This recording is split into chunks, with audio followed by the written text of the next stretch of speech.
बिस्मिल्लाहिर्रहमानिर्रहीम, अस्सलाम वालेकुम। आज की इस वीडियो में डिस्कस करेंगे खर्चा का जो दावा और की तरफ से किया जाता है कि मेंटेनेंस का हो, तो उसमें जो है वो बढ़ चढ़ कर जो है वो आमदन लिखी जाती है। शौहर की बात का 2, 3, 4 लाख 5, 10 लाख तक भी ले जाती है बात औरत, और जो लिखा जाता है कि उसकी फ़लाँ जगह पर ज़मीन है, फ़लाँ जगह से नौकरी करता है, फ़लाँ जगह से पैसे आते हैं, ठेका आता है, और वैसे वैसे यानी कि इस तरह का मुख्तलिफ बैंक अकाउंट्स वगैरह बताए जाते हैं। तो अदालत को दरअसल इस बात की तरफ लाना होता है कि वो बच्चों का ख़र्चा कम अज़ कम भी 30, 40, 50, 10, 60 हज़ार से नीचे आने ना दे किसी भी सूरत में, ठीक है।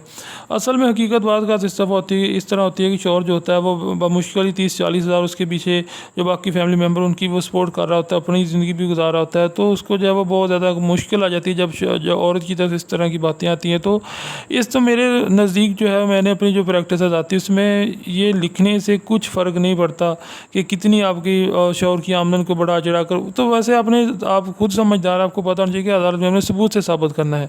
आपके पास क्या सबूत हैं कि आप उसके ऊपर ये इल्ज़ाम लगा रहे हैं कि वो या 3 से 4 लाख या 1 से 2 लाख पर मंथ कमा रहा है, ठीक है ना। तो इसके साबित करना ज़रूरी है। अब आप अदालत में जाएंगे, कहेंगे अदालत सबूत मांगे, आपके पास क्या सबूत है? सबूत अगर आपके पास है भाई, अगर आप अपनी बात में सच्चे हैं तो फिर तो ठीक है।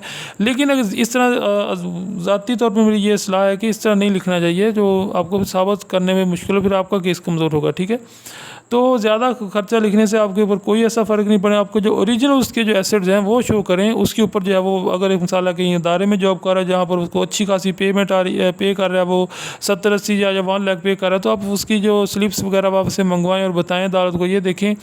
और मुख्तलिफ़ किस्म को अगर उसके ज़राए या कोई ज़मीन है उसकी आप फ़र्द निकलवा लें, या उसका मतलब है कि कुछ भी कर दें, लेकिन जो बात सही है उसको बयान करें। मेरे ख्याल में इस तरह जो है वो ज़्यादा प्रॉपर्ली बेहतर तरीके से अदालत आपकी बात समझेगी, आपको ख़र्चे में इजाफा भी मिल जाएगा। तो आप बीच की बात समझ गए होंगे। तो देखते रहे हमारे चैनल को, बोलता है हमारे चैनल को ज़रूर सब्सक्राइब कर लें। Thanks for watching.